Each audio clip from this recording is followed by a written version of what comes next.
Did you know that you can't actually find a sea star off the coast, off our local coast anymore?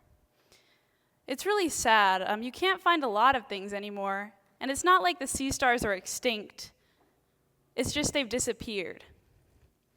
It's because of this thing called sea star wasting disease. So basically what it is it's this bacteria, and it's seen generally in warmer waters. And what it does is it infects the sea star, and then within 5 or so days, the sea star, begins to degrade, and its parts start to separate, and then it becomes kind of goopy, and then it just dies. It's really, really sad because this is happening to a lot of organisms, and it hasn't been happening for a long time. My mom, she used to have this group called the Uncomfortable Warriors, and she used to take all of us out camping to this beach called Leo Carrillo. And we used to find all of these cool organisms. We would find these nudibranchs. They're these brilliant, brilliant sea slugs, really small, really poisonous. We'd find these brittle stars. There's sea stars everywhere. They're so beautiful. And we would find octopi and sea urchins, and I learned so much just by being there. And I remember one time I was with my friend Caitlin, and we were camping with the Uncomfortable Warriors, and we found this huge purple sea slug, and we saved it, and we learned everything about sea slugs that day, and it was just a great experience. I volunteer with the National Park Service, and one time we took these kids out to this tide pool, to Leo Carrillo, to try and see all the cool organisms that were there, and we were looking and looking for the longest time to try to find something. And then all of a sudden, this kid calls me, and he goes, Gigi, look what I found. And he found this white, decaying sea slug.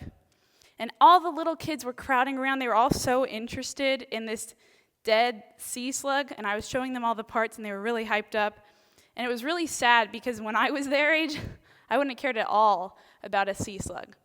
Now we have to show the kids sea stars that are made out of plastic so we can show them how they eat with their mouth stomachs. It's really cool. But when I was a kid, I used to be able to see that in the wild. It was really, really awesome. Our oceans are hurting a lot. I don't know if you know this, but they're really, really hurting. And oceans are so important. Without oceans, we wouldn't have life on Earth. Oceans are the core of life, everything that lives inside of them. It's beautiful. And what's really cool about oceans is they're basically run by symbiosis, by these interspecific relations between species. Species need each other to survive, and species need each other to build this enormous community that we call the ocean. It's amazing. One of my favorite animals in the ocean, next to the manatee, is coral. I really love coral. It's really awesome because it's this huge animal. These little polyps make up this huge animal that can stretch for a long time and that basically lives forever. And they're just beautiful. And they make up these cities. It's like our buildings and our communities. And without the coral, nothing can exist in these places. Coral are like the building blocks of a society. And they sponsor so much biodiversity, and they're so beautiful. And coral live with this symbiotic relationship with these tiny dinoflagellates. They're these tiny photosynthetic organisms that live inside the polyps of the coral. And they have a mutualistic relationship. So basically what happens is the coral need the little dinoflagellates for nutrients, because the dinoflagellates are photosynthetic, and the energy that they make goes to the coral. It goes to building the coral's carbon structure, and it goes to making that beautiful color that we see in the coral reefs. And then the dinoflagellates in return receive protection and the necessary nutrients to do photosynthesis, and it's a cycle. They need each other. And the problem is when the water warms up 1 degree Celsius, it's like our blood boiling. It's bad because the dinoflagellates become toxic to the corals, and the corals have to expel them, because when we feel something toxic in our bodies, we have to get rid of it, and that's what they do. And then they lose their beautiful color, and they turn this ghostly white. And that's when you know that a coral is bleaching, and it's probably going to die. And then sometimes the corals fluoresce these beautiful purple and beautiful orange colors.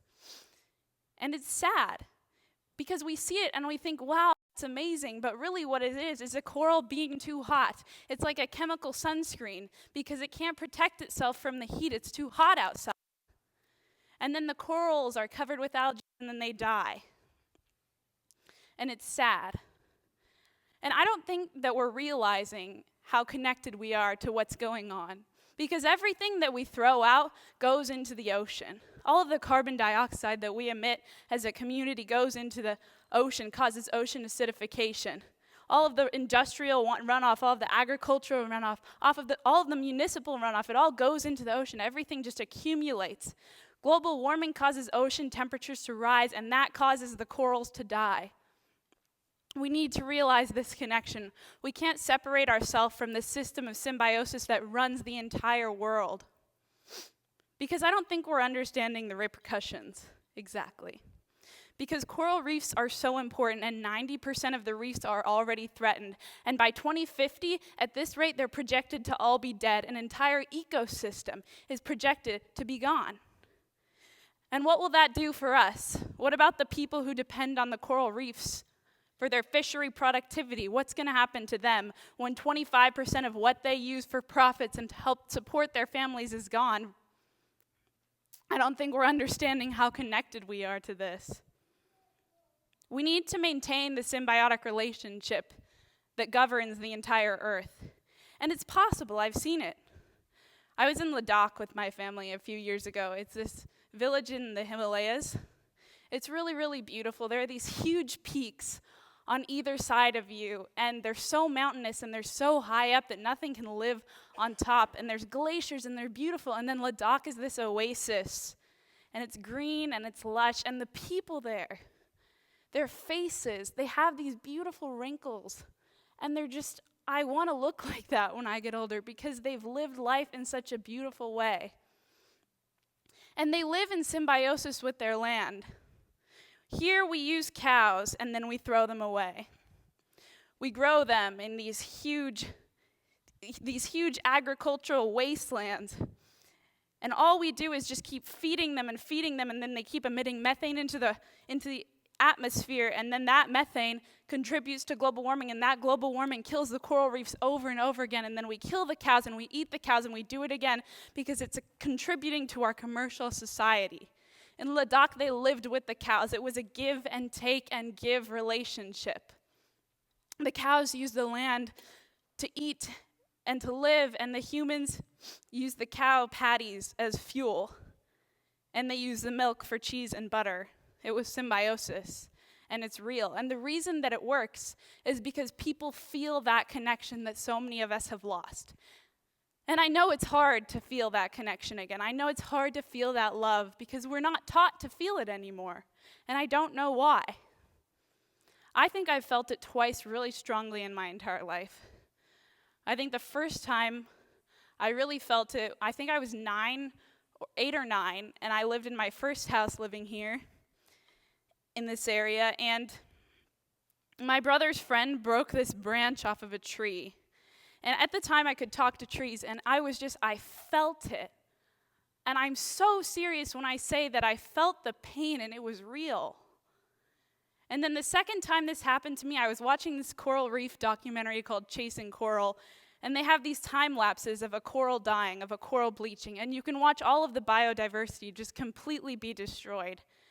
And you watch these coral fluoresce, and they're crying out to us because they don't have a voice. Because we're killing them, and the only people who can save them, the only things that can save them are us. And it's so sad. And a lot of people call me a hippie, a lot of my friends, and I feel like it's kind of derogatory. People just dismiss me as the hippie chick, but honestly, if that connection to nature is what it's like to be a hippie, then it's okay to be a hippie. We really need to get back into this cycle of loving nature and connecting with nature and feeling it. And I'm telling you, it's so easy. I was in Yosemite with my mom recently and a bunch of our friends. And Yosemite is my favorite place in the world. It's beautiful. And we were walking down the upper Yosemite Trail. And it's this trail that kind of cuts next to this enormous rock face. And my mom says, Gigi, hug the rock, because she's a super hippie. And I wasn't really in the mood at the time. I was kind of annoyed.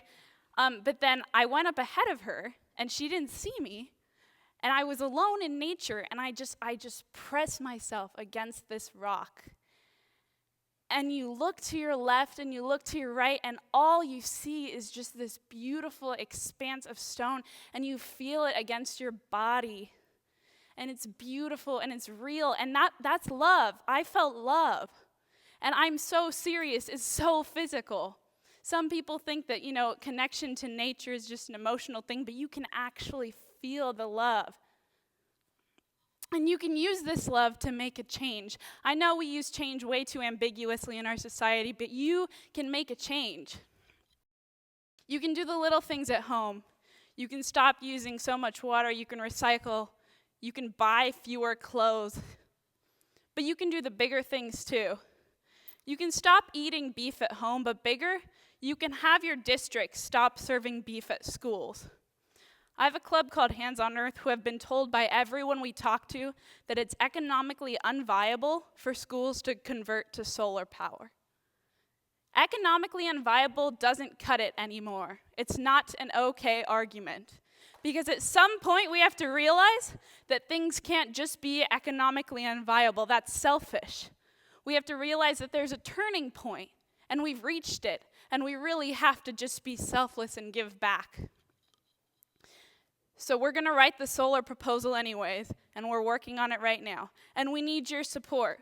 We need everyone to get into this mentality that worrying about money isn't where we're at. Worrying about the earth is where we're at.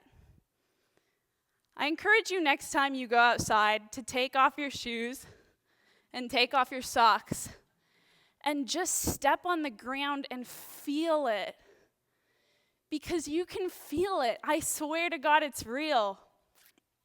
You can feel it in every part of your body. It's beautiful and it's love. Hug a tree, man. Hug a rock. Embrace the hippie culture. You can feel the love. Thank you.